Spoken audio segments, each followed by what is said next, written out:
Bonjour à tous, très heureux de vous retrouver pour une nouvelle dégustation. Aujourd'hui, nous allons poursuivre la saga Chacom. Je vous ai déjà présenté donc le Chacom numéro 1, qui est un mélange anglais. Aujourd'hui, nous allons poursuivre avec le Chacom numéro 2. Voilà. Alors, ce qui est intéressant, c'est qu'il n'y a pas longtemps, Centaure vous a présenté son point de vue. Moi, je vais vous présenter le mien. Alors, vous le savez, je ne suis pas très haro, mais je sors d'une boîte de Davidoff English Mixture qui ne m'a pas vraiment, on va dire, emballé. Alors, c'est vrai que j'ai été peut-être un petit peu sévère avec ce tabac dans la précédente dégustation. Mais c'est vrai que bon, je me suis un petit peu emmerdé avec ce tabac, il n'y a pas d'autre mot à dire, même si je dois bien avouer qu'il y a bien pire à fumer. Hein, ce n'est qu'un avis personnel. Je sais qu'il y a des gens qui peuvent ne pas être d'accord avec moi. Pour moi, c'est un tabac qui n'est pas assez, voilà, qui n'a pas assez de rondeur. Ça, c'est un truc qui me gêne beaucoup dans un tabac. Moi, j'aime quand le tabac a vraiment du corps. Voilà. Donc du coup, après cette expérience, c'est pour ça que j'ai dû, entre guillemets, me rabattre sur quelque chose qui avait quand même du goût.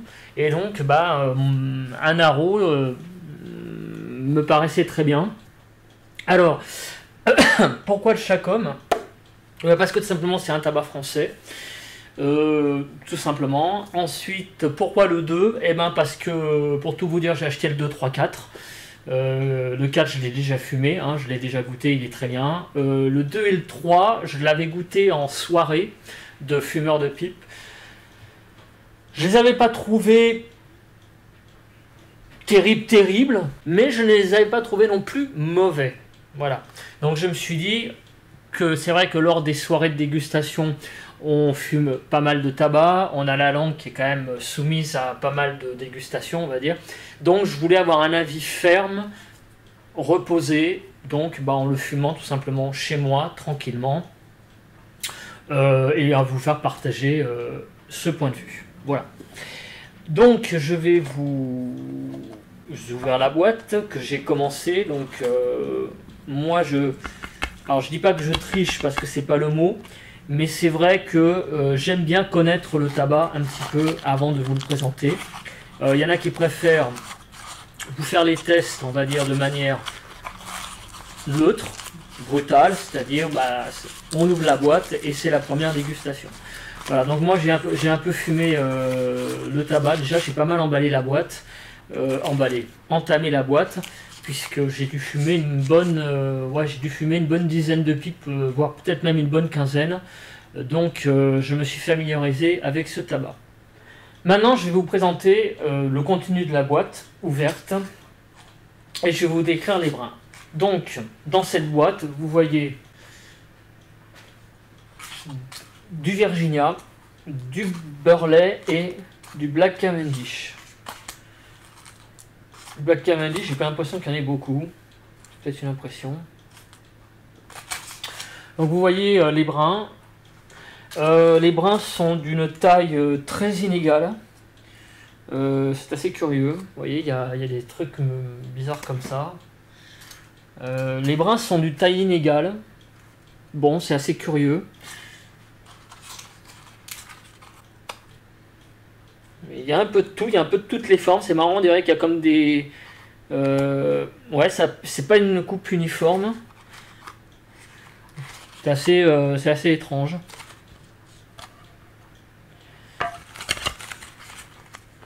Alors, les brins, comment ils sont touchés? Bon, l'humidité est très bonne, hein, puisque j'ai ouvert ce tabac il y a maintenant... Bon, il y a 4-5 jours, 6 jours peut-être, un peu plus même. Ouais, 4-5 jours, on va dire. En moyenne, je fume 2-3 pipes par jour. Je crois que je l'ai ouvert en début de semaine, donc on est aujourd'hui dimanche. Ouais, ça doit bien faire 6 jours que je l'ai ouvert. Je l'ai ouvert lundi, donc on est le dimanche 12 mai pour l'enregistrement. J'ai dû l'ouvrir donc le lundi 6. Donc ça fait 6 jours. Voilà, donc le toucher est très bon. Il n'y a rien à dire, la température est très très bonne. Voilà, donc maintenant je vais sentir la boîte. en fermant les yeux. Alors ça sent le pruneau. Pour moi, ça sent le pruneau fermenté. Donc vous savez, je prends toujours souvent cette comparaison, les fameux pruneaux à l'Armagnac. Il y a toujours ce mélange un peu alcooleux, et il y a cette odeur un peu alcooleuse, je sais pas comment on dit, alcoolisée, pardon.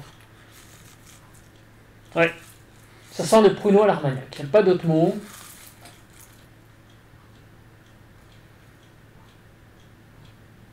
Alors, il y a des sites qui parlent d'odeur de vanille.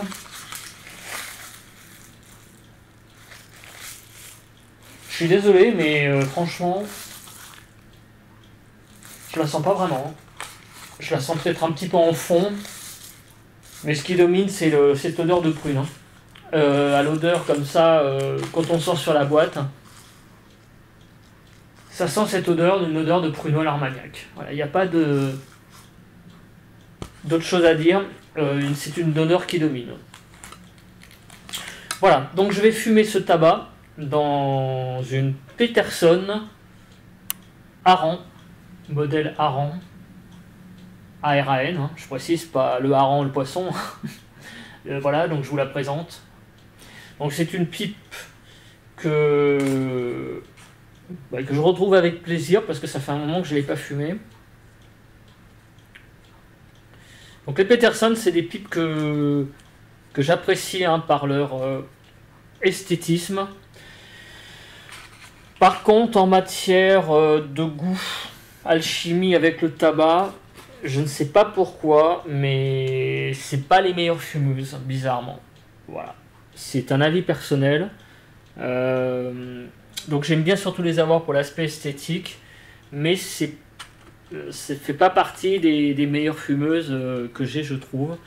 Je ne sais pas pourquoi. Voilà, c'est des pipes qui sont aussi quand même assez lourdes en bouche quand même, de façon générale, dans celles que j'ai. Donc si j'en achète, hein, c'est uniquement pour le côté courbé, esthétique, la bague aussi. Voilà, mais je pense qu'il faut avoir quand même quelques Peterson dans sa collection. Et puis bon, évidemment, il y a le fameux système Peterson qui est toujours intéressant à voir. Hein. Voilà, et puis vous voyez là, la tige est quand même assez grosse, donc ça a quand même tendance peut-être, je dis bien peut-être, plus le système Peterson à assécher assécher quand même le tabac. Voilà, ben on va allumer ça. Alors, je vais m'accompagner aujourd'hui de Chivas. Donc, je vais me mettre une petite dose, pas beaucoup, parce que je suis pas un amateur de whisky.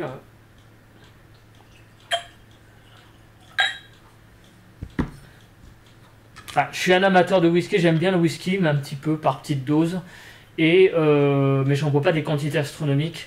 Et par contre, ce que j'aime bien, c'est me mettre des glaçons dedans. Alors je sais bien que c'est une hérésie. Il y a des gens qui disent qu'il faut surtout pas mettre d'alcool dans le whisky, il y en a déjà pas mal. De glaçons dans le whisky. Donc, je vais mettre des glaçons. Voilà, donc j'ai été me chercher des glaçons. Je m'en suis mis 4. Certains vont dire qu'il en a mis trop. Mais voilà, c'est comme ça. J'aime bien le whisky bien froid. Je crois qu'on dit bien frappé. J'adore ça. Voilà. On va allumer la pipe. Donc je vais l'allumer avec le Zippo. Alors, le Zippo, pour rappel, briquet à essence. Pour le cigare, à déconseiller. Pour la pipe, il y a une toute petite odeur d'essence au début. Mais après, ça s'arrête. Voilà, donc ne vous inquiétez pas. Pour les amateurs de Zippo, ça va pas comment dire, pour la cigarette, bon bah vous fumez ça très bien, mais avec la pipe, il n'y a pas d'odeur qui reste dans le tabac, hein. Il y a une petite odeur d'essence quand vous allumez, normal, mais après ça s'arrête. Voilà.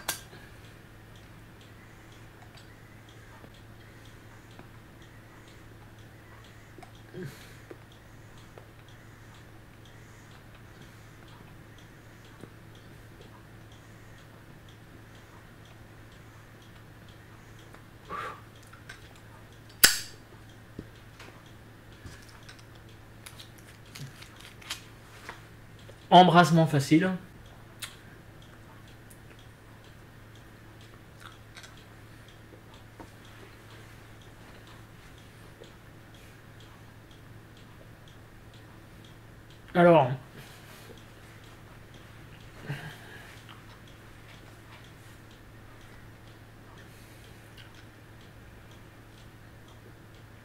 Alors déjà la fumée est assez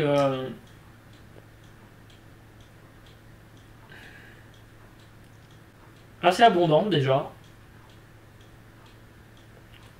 La pipe s'est allumée très facilement.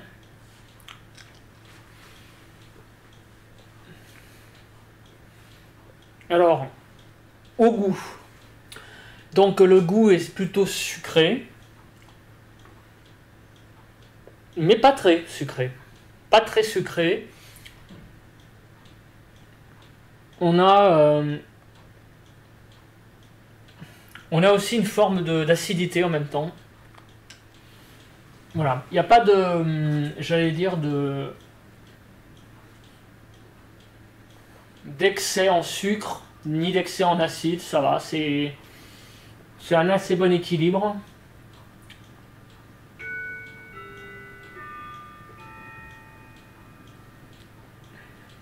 Le tabac n'attaque pas. Il a du goût. Il est relativement agréable. Alors en termes d'arôme, bah écoutez, pour être sincère, le côté prune que je sentais tout à l'heure n'est pas présent. Donc ce que sent le tabac dans la boîte, bah, on l'a pas vraiment en bouche. Au goût, on a peut-être une légère odeur vanillée, très légère.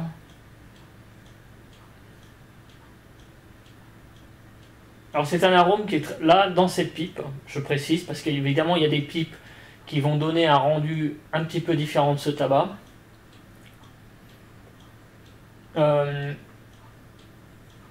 Pour moi, dans cette pipe, ça fait un arôme assez léger. Pour moi, le moment, l'arôme est assez léger. Ça prend pas la gueule, comme on dit. C'est des arômes. Alors, c'est un tabac. Ouais, il y a une sauce, hein, faut quand même bien se le dire, hein. Donc, c'est un aromatique, hein, quand même. Mais c'est pas écœurant. Je pense que pour les gens qui sont pas très arros comme moi, quand je dis pas très arros, qui aiment pas les trucs super saucés à mort, à fond les ballons, c'est pas mal. C'est pas mal. On est dans... Il y a une bonne odeur. Mais c'est pas excessif. Ça prend pas la gueule, c'est pas désagréable en soi. Donc... franchement, dans cette pipe, on peut dire que le début est assez convenable. Voilà. C'est un arôme qui commence tout doux. Il n'y a pas de... C'est pas excessif. Il n'y a pas d'effet secondaire négatif. Pour l'instant, j'ai pas la langue qui me pique. Ça monte un petit peu en puissance, mais franchement, c'est un arôme qui fait bien son boulot. Voilà. Moi, je trouve que c'est un bon début. Donc, pour tout vous dire, ce tabac, je l'avais goûté en soirée et je l'avais pas trouvé très Ouais, je l'avais pas trouvé terrible. Mais là, chez moi, finalement, pour un haro, bah, c'est un haro qui est assez sympathique, ma foi. Mm. C'est pas les... Je vais être vulgaire en disant ça, mais c'est pas les saloperies de... J'appelle ça des saloperies, hein, mais voilà, ce que je veux dire, c'est des tabacs super saucés, comme les Vanilla Cream de McBaren ou les Original Choice, ce genre de choses, ça c'est... Voilà, c'est pas possible, quoi. Je peux pas fumer ce genre de choses, ça me, ça m'écœure. Et là, Malon, ma foi, voilà, dans la gamme des Aros, c'est un Aro qui fait gentiment son travail.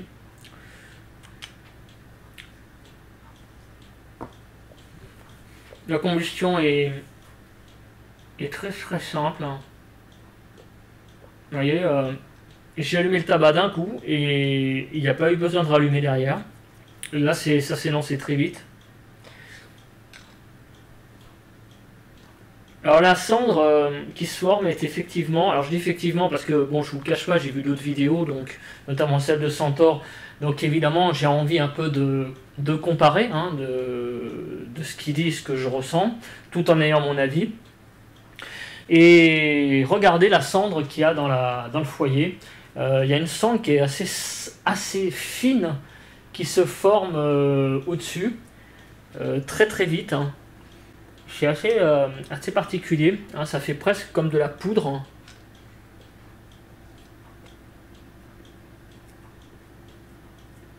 C'est un tabac qui se consume très très bien, hein. Y a rien à dire. J'ai même pas eu à rallumer la pipe une seconde fois.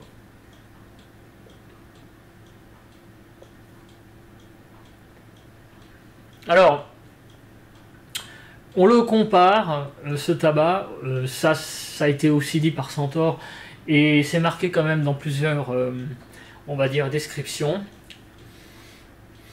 On le compare au Kentucky Bird. Voilà, donc a priori, chaque homme a aussi voulu, entre guillemets, faire un tabac similaire au Kentucky Bird. Mais si on compare les deux, ça a quand même pas grand chose à voir, hein, parce que le Kentucky Bird c'est déjà beaucoup plus saucé.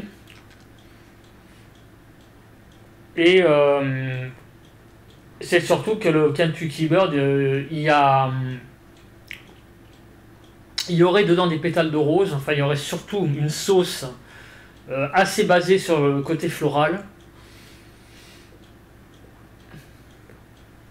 On retrouve un petit peu, effectivement, cette odeur de Kentucky Bird. Mais enfin c'est quand même... si j'ai envie d'être pas très sympa avec chaque homme, j'ai envie de dire que ça serait du Kentucky Bird très très très très éventé, hein, en fait. Voilà. On retrouve ça, mais ce serait du Kentucky Bird très éventé, ce qui n'est pas plus mal. Parce que pour être sincère, le Kentucky Bird, j'en ai fumé pendant des années. C'est un bon tabac, c'est pas mauvais, mais alors moi j'ai pas eu cet effet-là, parce qu'il paraît que ce tabac donc de Kentucky Bird a l'effet de brûler la langue, si jamais vous en fumez trop vite ou trop même. Bah de mémoire j'ai pas eu ça. Moi je l'ai arrêté surtout parce que je suis passé à d'autres tabacs, parce qu'il m'a lassé à force. C'est un aromatique qui est quand même assez saucé quand même. Donc c'est pour ça que je l'ai abandonné, mais je me souviens pas d'effets secondaires de ce niveau-là au niveau de la langue. Donc à l'heure actuelle, je sais pas si je pourrais en refumer, hein, du Kentucky Bird, hein, honnêtement, parce que je suis passé à des tabacs déjà différents en termes de goût. J'ai ma gamme, on va dire, en termes d'aro, voilà, je suis plus mélange anglais avec l'Atakia. Un petit aro de temps en temps, ça fait du bien, un aro léger, mais les aros très saucés, je peux plus, hein. Donc le Kentucky Bird, je pense que je pourrais pas trop, à mon avis. Ce serait difficile pour moi d'en fumer la blague entière. Là, le Chacom numéro 2, pour l'instant, me convient très bien. C'est un aro discret. Il manque peut-être effectivement un peu de caractère, hein, on va dire. Mais moi, ça me convient très bien. Voilà. Alors, le Kentucky Bird, on dit qu'il a un côté floral. ce qui est vrai. Mais dans celui-là, eh bien, dans cette pipe, pour le moment, je ressens pas trop ce côté floral. Un petit peu, mais disons que si je dois donner un... En fait, il y a un mélange acide, légèrement acide, et un côté sucré très léger. Voilà, on est plus dans l'acide sucré, donc c'est un peu le bonbon acidulé. Alors ça sent pas le citron.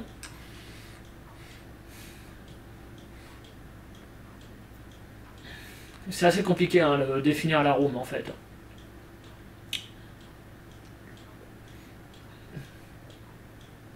Oui, ça peut ressembler au Kentucky Burn, mais très éventé. Mais j'ai vraiment du mal à retrouver le côté floral. Voilà. Et j'ai aussi du mal à mettre à savoir à quel arôme ça se rattache. Ah, un petit peu la vanille, c'est pas faux. Un petit peu. Il y a vraiment de la vanille, mais en fait, éventé. Tout est en fait, il y a un côté acide, un côté sucré, mais un arôme est un petit peu éventé. Voilà. Donc l'arôme vanille éventé. Si c'est floral, bah, ça serait un arôme floral éventé. En fait, c'est vrai, c'est Chacom numéro 2, ça fait penser à du Kentucky Bird éventé. Et ce qui paraît, on va dire, très péjoratif, hein, comme ça, si je le dis comme ça. Mais non, en fait, non, moi je trouve que ça va. C'est un mélange qui me convient. Voilà. C'est un mélange qui va convenir, je pense, aux gens qui cherchent un arôme relativement sympathique, mais pas qui sont pas qui aiment pas les trucs très saucés, énormément saucés.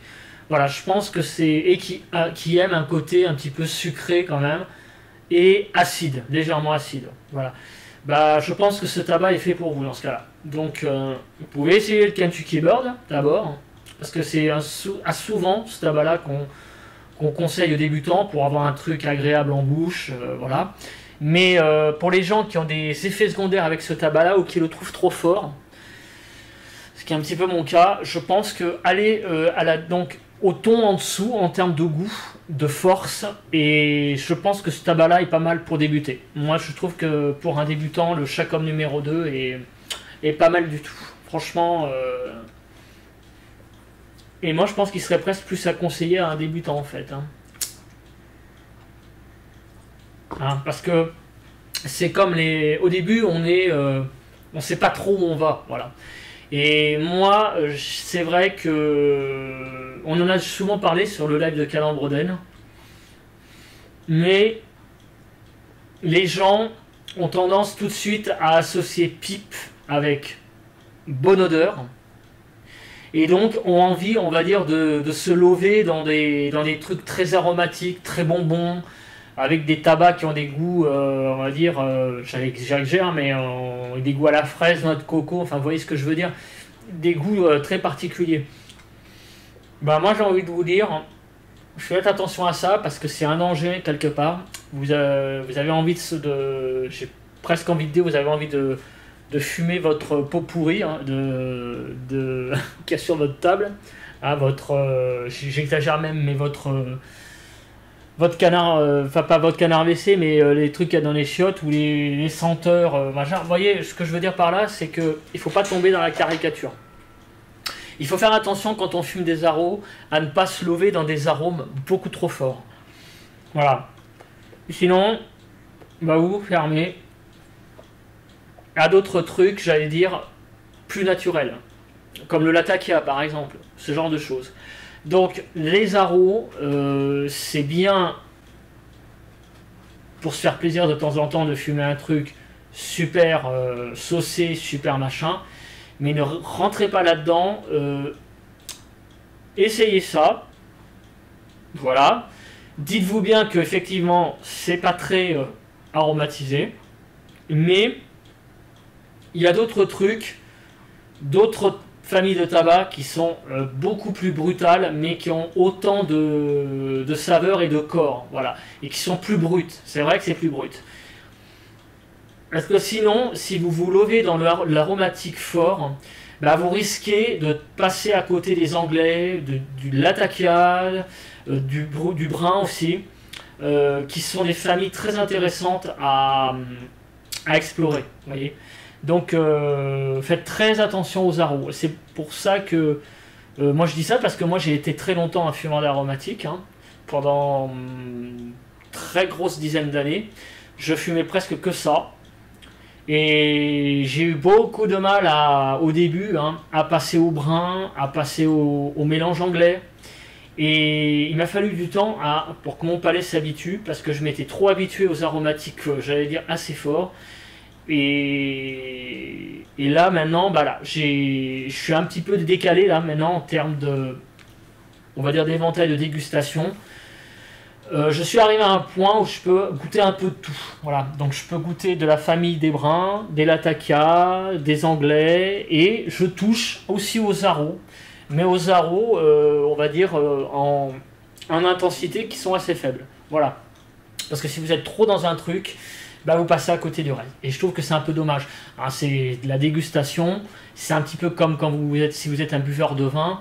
Bah, il y a des buveurs de vin qui se sont, on va dire, qui ont plongé tête baissée dans les Bordeaux parce qu'ils ont adoré ça, et malheureusement bah, ils passent à côté d'autres vins, hein, comme les Bourgognes ou les Côtes-du-Rhône ou des vins qui sont super également, mais voilà, c'est le danger. Il faut faire attention à ne pas sombrer dans une famille de tabac. Et donc chercher le truc toujours le plus fort dans une famille et malheureusement s'y enfermer. Voilà. Donc c'est les dangers des arômes.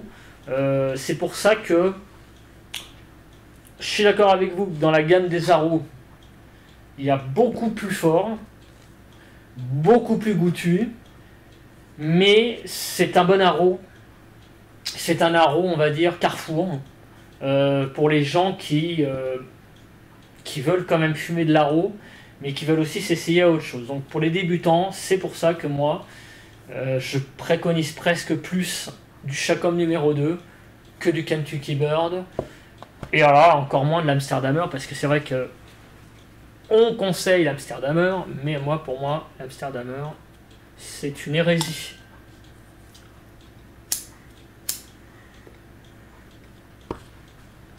Voilà. Bah, j'en suis à la fin du premier tiers. Je vais goûter ce whisky.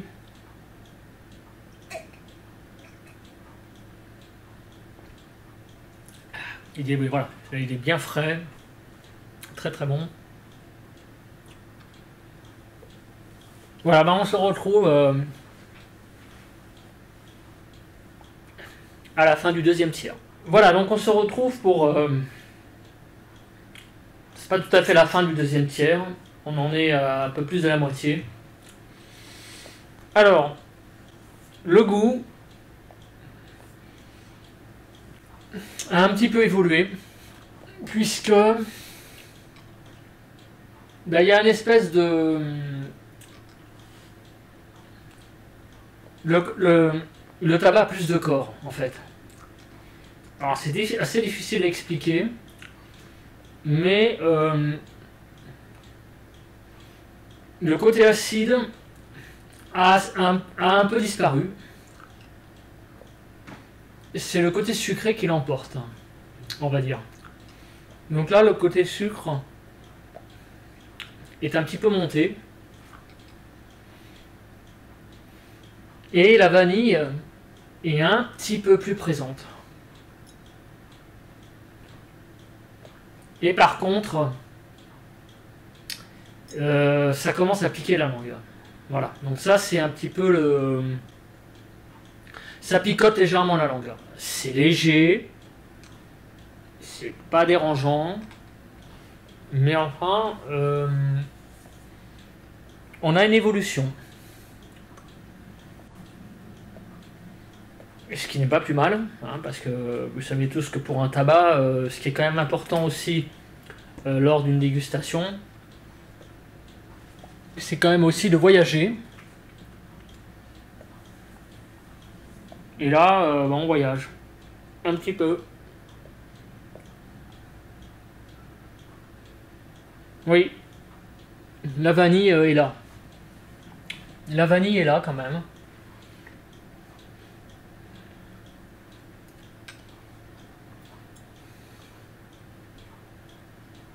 Ouais, le tabac là est en train de d'avoir un arôme vanillé qui est quand même, oui, on va dire présent,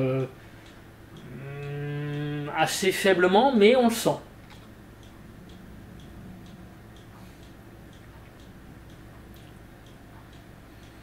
Bon, il rappelle un peu le Katsuki Beurre, hein, ça c'est toujours le cas, c'est vrai que... Mais là, moi le Katsuki Beurre, je trouvais qu'il était très floral. Là, on est quand même plus dans la vanille quand même, hein.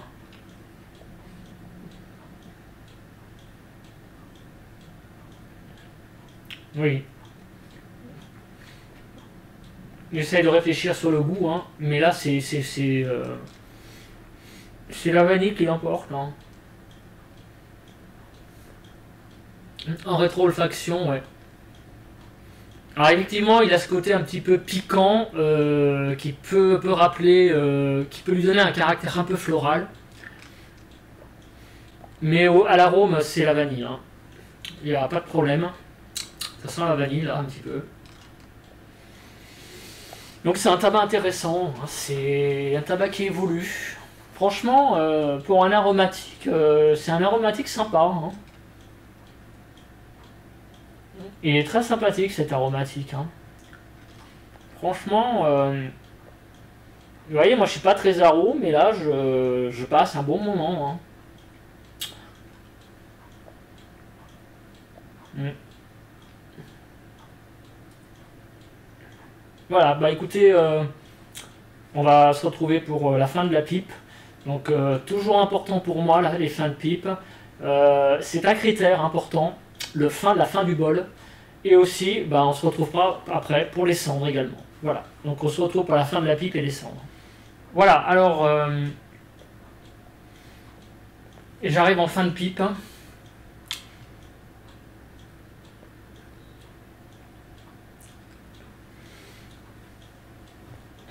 Alors je vais vous montrer la cendre à la fin, mais avec cette caméra là, parce que cette caméra là, ben, c'est éteinte. Je ne sais pas pourquoi, peut-être qu'il n'y a plus de batterie dedans. Il y avait quand même 2 barres, hein, avant de commencer, donc bon, mais là il n'y a plus de barres. La batterie est à plat. C'est pas grave, j'utiliserai cette caméra. Donc ce tabac là, en fin de pipe. Bon, et c'est sûr, c'est moins agréable qu'au début, même moins agréable qu'au deuxième tiers. Mais enfin, ça reste quand même fumable. En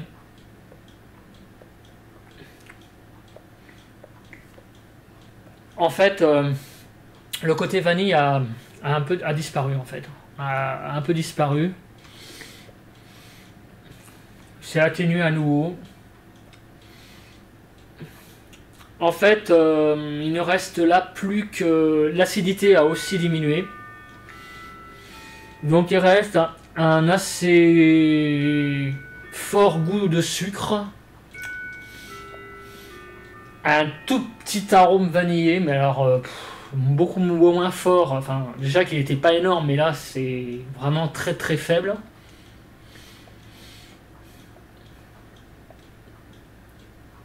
C'est pas mauvais, mais enfin on sent qu'on est à la fin de la pipe. C'est-à-dire que c'est un petit peu le travers de tous les aros, je trouve souvent. C'est qu'en fin de pipe, l'arôme voilà, retombe comme un soufflet. Et il reste pas grand chose en fait, hein. Alors la combustion se passe pas mal. La pipe chauffe pas trop. C'est pas un aromatique qui fait chauffer la pipe. Alors que de mémoire, il me semble que le Kentucky Bird est un tabac qui fait quand même pas mal chauffer la pipe, qui font quand même pas mal chauffer les pipes. Hein. Il me semble que le Kentucky Burst c'est un tabac aussi qui avait un petit peu ce travers là. De mémoire, je dis peut-être une bêtise. Mais celui-là ça va. Bon, on sent quand même que la pipe chauffe un petit peu, hein, parce qu'on arrive en fin de bol, donc il est normal que le fond commence à chauffer, hein, puisque bah, le foyer descend petit à petit. Hein. Le corps principal du foyer, hein, la combustion. Hein. Ah, c'est comme un cigare, hein, une pipe en fait, c'est comme un cigare à l'intérieur. Hein. C'est-à-dire que vous avez la cendre qui se forme au-dessus et en dessous vous avez le tabac pressé et qui est entamé par le feu. Donc, bah, c'est le même principe. Hein. Bon, là on arrive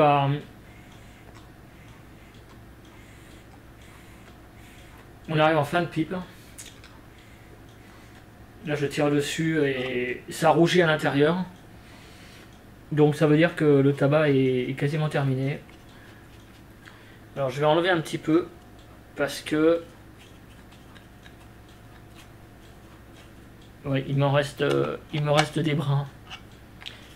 Il me reste quelques brins dessous. Alors je rallume.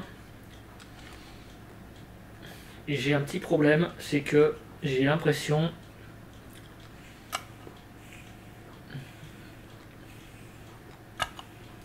qu'il y a peut-être un morceau qui s'est foutu.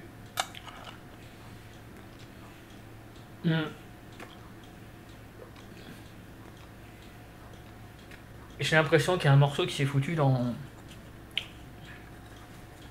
le trou.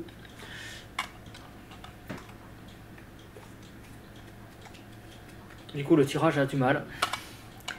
Ouais, il reste quelques brins. Enfin, c'est... Je vais regarder ce qu'il reste. Ah oui, il reste des brins, hein, quand même. Hein. Ouais, j'ai un peu le même problème que d'habitude. Alors ça, c'est peut-être aussi parce que je parle en fumant. Donc j'ai tendance à trop tirer sur la pipe. Il y a peut-être de l'humidité qui se crée au fond. Comme je parle en même temps que je fume, il doit y avoir de l'humidité qui va dedans. Vous voyez, il y a un échange... De toute façon, ça c'est un truc constant que j'ai remarqué, c'est qu'en dégustation,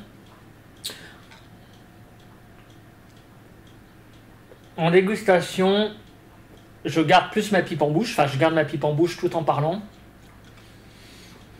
Et bah, le problème c'est qu'il y a de l'humidité qui va dans le tuyau et donc qui va peut-être un peu dans le foyer aussi. Et donc ça a tendance quand même un petit peu à humidifier le tabac en dessous. Ouais. Bon là j'ai un vrai problème. Je crois que j'ai... Ouais. Bon, je vais arrêter hein, parce que de toute façon, il n'y a plus beaucoup de... Il y a quelques... Vous voyez qu'il y a encore quelques brins, mais le fond n'est pas terrible. Hein.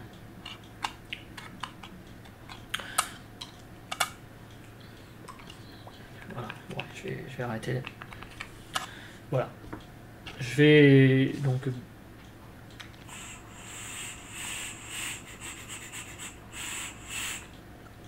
Voilà, j'ai vidé ma pipe, je vais vous la montrer, donc là-bas. Voilà, donc je vous montre les cendres, bah, comme vous pouvez le voir, les cendres sont assez fines, il reste quelques brins qui n'ont pas été entamés, mais c'était vraiment pas terrible à la fin. Bon, il y a quelques brins qui restent, hein, mais l'ensemble, vous voyez, c'est vraiment de la cendre très fine, c'est presque de la poudre noire. C'est assez marrant cette cendre, c'est de la cendre assez noire, là j'ai de la cendre noire en fait. Donc voilà, une combustion qui s'est pas trop mal passée, un petit peu sur la fin comme d'hab j'allais dire. Quelques brins qui ont résisté, mais un fumage qui s'est pas trop mal passé. Voilà, donc on se retrouve pour la conclusion et le bilan. Alors le bilan de ce tabac, alors déjà je vais finir mon whisky. Alors ça a été un moment très agréable. Franchement, je suis assez assez agréablement surpris de ce Chacom numéro 2. Il fera pas partie des boîtes que je fumerai qu'une fois, comme par exemple le Davidoff English Mixture, qui lui, je suis presque sûr que je n'en refumerai pas. Ce tabac me plaît assez. C'est un arôme léger. Alors le fumage a été un petit peu évolutif. Pour un arôme, c'est assez intéressant. Donc au début, on a une acidité qui est présente. On a du sucré.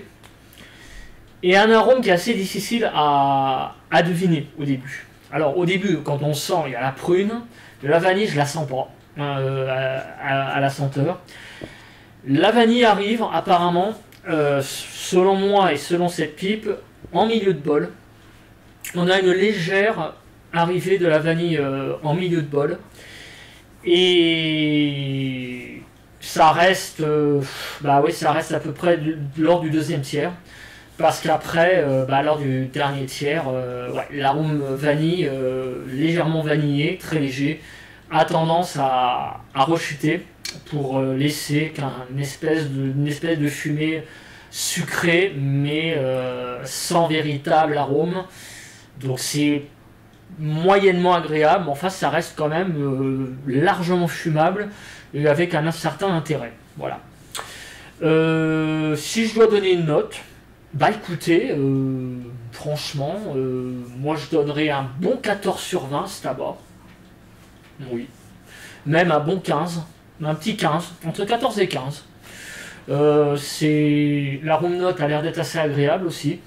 Je pense que ça sent assez bon là dans le salon. Donc c'est un arôme léger qui fait bien son job.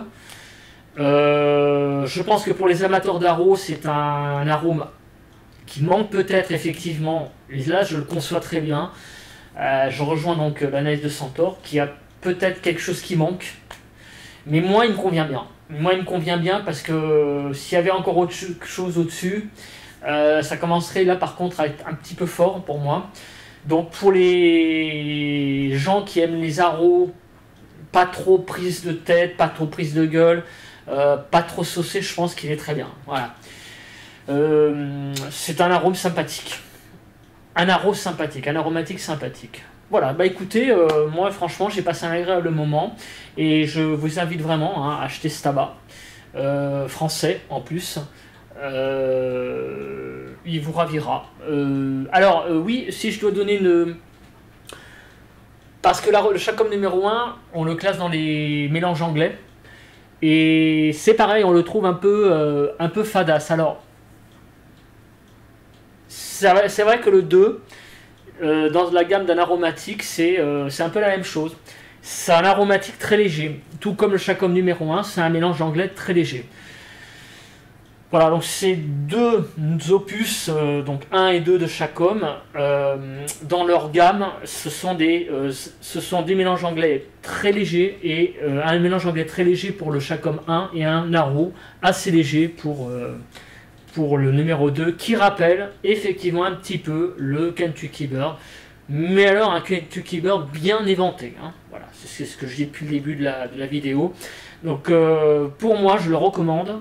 Pour les débutants, donc si vous commencez dans le milieu de la pipe, si vous voulez faire plaisir avec un aromatique sympathique, mais pas trop prise de gueule, qui risque pas, je pense là, de vous emmener dans un truc bonbon à souhait, non, je vous le recommande vivement.